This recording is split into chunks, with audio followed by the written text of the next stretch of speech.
हर हर महादेव। आज हम बात करेंगे ललिता त्रिपुर सुंदरी साधना रहस्य के बारे में। ठीक है। श्री ललिता त्रिपुर सुंदरी साधना रहस्य क्या होता है, इसके पहले हमने कुछ वीडियो के ऊपर बात की है। आप मेरे यूट्यूब के चैनल तंत्रोलॉजी ऑफ त्रिवेदी पर आकर देख सकते हैं। एक हमने पहले बताया व्यापार वर्धक मंत्र, और दूसरा रावण संहिता का है उद्दिष्ट महातंत्र में स्तंभन प्रयोग और जल स्तंभन का प्रयोग हमने इसमें दिया हुआ है। आप चैनल में आकर देख सकते हैं, या फिर आप यहाँ पे प्लेलिस्ट में भी आकर देख सकते हैं, जिसमें आपको ये रावण संहिता की प्लेलिस्ट मिल जाएगी। चलिए हम आगे बात करते हैं ललिता त्रिपुर सुंदरी साधना रहस्य के बारे में।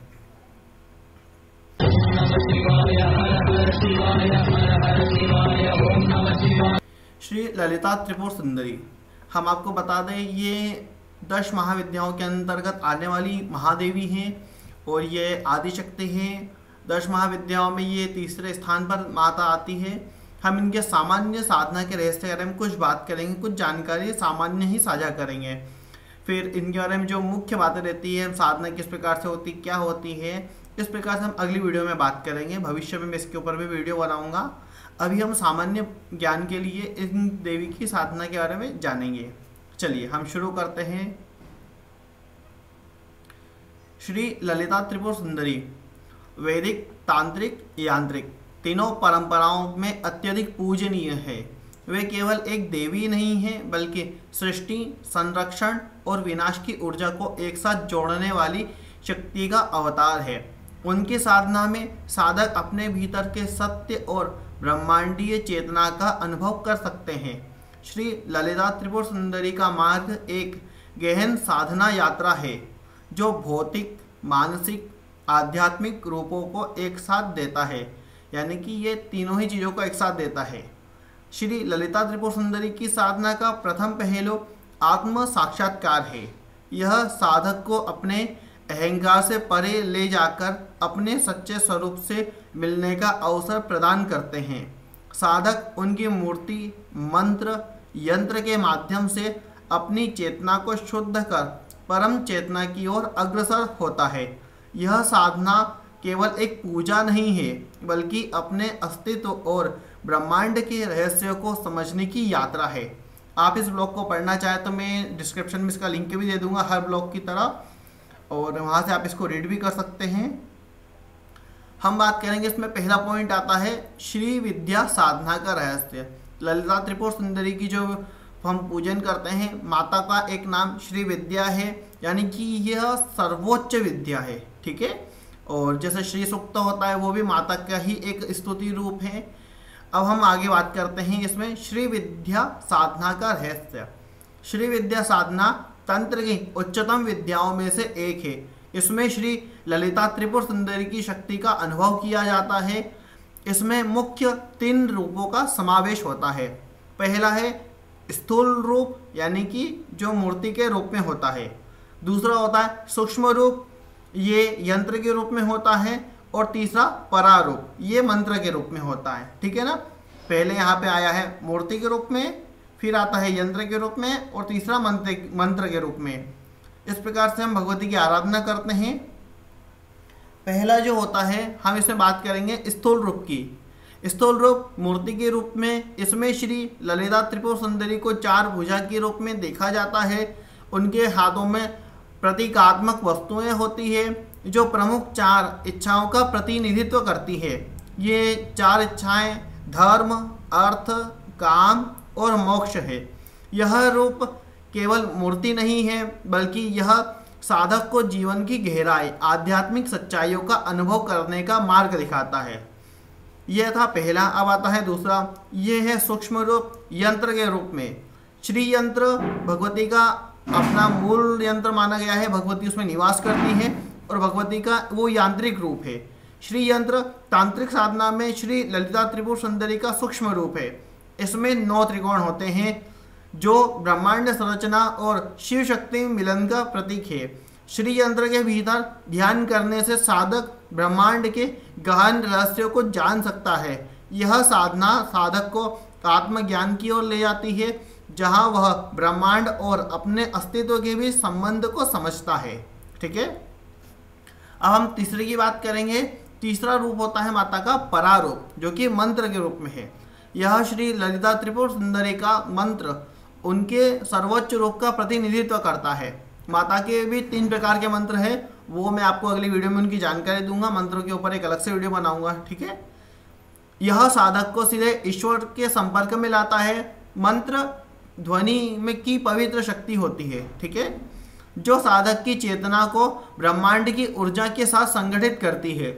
इसका उच्चारण साधक को सृजन, संरक्षण और विनाश की शक्तियों के साथ जोड़ता है, जिससे वह ब्रह्मांड की चक्रीय प्रकृति को समझता है। जो चक्रीय प्रकृति होती है उस कला को या फिर माता की उस माया को समझता है, और इन सब चीज़ों से, माया मोह से मुक्त होकर भगवती के सूक्ष्म रूप या फिर उनके आदिशक्ति स्वरूप के दर्शन पा सकता है। अब आती है सामान्य बात, पूजा और ध्यान की शक्ति। श्री ललिता त्रिपुर सुंदरी की पूजा में साधक बाहरी रूप से मंत्र जप, यंत्र पूजन और मूर्ति पूजन करता है, लेकिन इसका असली उद्देश्य आंतरिक जागृति है। यह साधना साधक को अपने और ईश्वर के बीच की सीमाओं को मिटाने में मदद करती है। यह साधक के भीतर दिव्य शक्ति का अनुभव करते हैं, ठीक है। यहाँ पे जो साधक होता है वो अपने अंदर बहुत दिव्य शक्तियों का अनुभव करता है, ठीक है, और एकता की भावना का अनुभव करने का अवसर देती है ये साधना। श्री ललिता त्रिपुर सुंदरी की पूजा का मुख्य उद्देश्य द्वैतवादी, यानी कि जो 2 प्रकार की इसमें देखते हैं, शिव को अलग देखते हैं, शक्ति को अलग देखते हैं, उसको पार करके अद्वैत की धारणा को पाना है, ठीक है। ये द्वैतवादी यानी कि 2 ना होते हुए एक को ही मानना, अद्वैत की धारणा को पाना है। सामान्यतः पूजा में ईश्वर और भक्त के बीच एक भिन्नता होती है जिसे साधक अनुभव करता है, परंतु इस परंपरा पूजा में केवल एक साधक द्वारा अलग देवता की आराधना नहीं है, ठीक है, बल्कि यह साधक श्री ललिता त्रिपुर सुंदरी के बीच एकता का अनुभव कराने का माध्यम है। इस प्रकार की पूजा भेदभाव की सीमाओं को मिटाती है और अद्वैत के वास्तविक अनुभव की ओर ले जाती है। यहाँ पे आता है पूजा के विविध पहलू। श्री ललिता त्रिपुर सुंदरी में कई प्रकार के अनुष्ठान होते हैं जो साधक की आध्यात्मिक आवश्यकताओं और विशेष अवसरों पर किए जाते हैं। पहला है नित्य कर्म या दैनिक अनुष्ठान। यह साधक की दैनिक आध्यात्मिक साधना का अभिन्न हिस्सा है। इसमें श्री ललिता त्रिपुर सुंदरी की प्रार्थना, प्रसाद, ध्यान का समावेश होता है। इस अनुष्ठान के माध्यम से साधक ईश्वर के साथ निरंतर संबंध बनाए रखता है और अपने अंदर भक्ति व अनुशासन की भावना को मजबूत करता है। दूसरा है संध्या कर्म या गोधूली संस्कार। यह अनुष्ठान 4 समयों में अलग अलग होता है। जैसे कि समय रहता है पहला भोर का, यानी कि सुबह, प्रातःकाल, दोपहर, शाम और आधी रात में किए जाते हैं। इन समयों में ब्रह्मांडीय ऊर्जा के अद्वितीय परिवर्तन होते हैं जिनका लाभ साधक इन अनुष्ठान के माध्यम से उठाते हैं। यह साधना साधक के आंतरिक जागरूकता को गहरी करती है और उसे ईश्वर के साथ जुड़ने का अवसर देती है।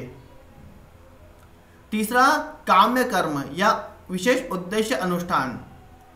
विशेष इच्छाओं या आवश्यकताओं को पूरा करने के लिए किया जाने वाला अनुष्ठान भौतिक और आध्यात्मिक जगत के संबंध को प्रकट करते हैं। इन अनुष्ठान के माध्यम से साधक श्री ललिता त्रिपुर सुंदरी से विशेष आशीर्वाद या सुरक्षा की प्रार्थना करता है। चौथा है नैमित्तिक कर्म या विशेष अवसर अनुष्ठान। ये अनुष्ठान विशेष त्योहारों, ग्रहणों या महत्वपूर्ण ज्योतिषीय घटनाओं के दौरान किए जाते हैं। ये अनुष्ठान सामूहिक और विस्तृत होते हैं जहां साधक अपने परिवार और समुदाय के साथ मिलकर पूजा करता है। इन अनुष्ठान के दौरान ब्रह्मांडीय ऊर्जाओं का प्रभाव भी देखा जाता है। पांचवा रहता है सत्संग या समूह अनुष्ठान। सत्संग के माध्यम से साधक पूजा या भक्ति में भाग लेते हैं जिससे समुदाय में एकता और समर्पण की भावना को बढ़ावा मिलता है। यह साधक के बीच पारंपरिक संबंधों को मजबूत करता है जो इस पूजा का प्रमुख उद्देश्य है। श्री ललिता त्रिपुर सुंदरी की पूजा में विभिन्न अनुष्ठानों के माध्यम से साधक अद्वैत और द्वैत की सीमाओं से आगे जाकर अद्वैत की अनुभूति करता है। साधक और देवी के बीच की दूरी विलीन हो जाती है और साधक को अपने भीतर छुपे अपने दिव्य रूप का साक्षात्कार होता है। इस पूजा के माध्यम से साधक श्री ललिता त्रिपुर सुंदरी के बाहरी रूपों की पूजा नहीं करता, वह देवी के निर्विकार अनंत रूप का भी अनुभव करता है। इस साधना में साधक ब्रह्मांडीय नृत्य का हिस्सा बन जाता है, जो सृजन, संरक्षण और विनाश की प्रक्रिया है। यह पवित्र साधना साधक को ब्रह्मांड से जोड़कर उसे उसके दिव्य स्वरूप की पहचान कराती है, जिससे उसे अंततः मुक्ति का मार्ग मिलता है। हर हर महादेव। आपको ये वीडियो कैसा लगा, आपको क्या जानकारी इससे मिली, या मन में कोई प्रश्न है तो आप मुझसे कमेंट कर पूछ सकते हैं। और आप ये जो ब्लॉग लिखा हुआ आप इसे पढ़ भी सकते हैं, और आप हमारे चैनल को सब्सक्राइब भी कर सकते हैं। और अधिक जानकारी के लिए आप जुड़े रहें तंत्रोलॉजी से। और अगर आप किसी भी प्रकार का और भी ज्ञान चाहते हैं, जैसे कि वैदिक अनुष्ठान के बारे में आप बात करना चाहते हैं, तो हमारा ये ज्योतिष का भी चैनल है ओम एस्ट्रो, आप इससे भी जुड़ सकते हैं। हाँ, आशा करते हैं आपको वीडियो बहुत अच्छी लगी होगी। यदि कोई मन में संकोच होता है या कोई प्रश्न है तो आप हमसे बिल्कुल कमेंट में पूछ सकते हैं। हर हर महादेव।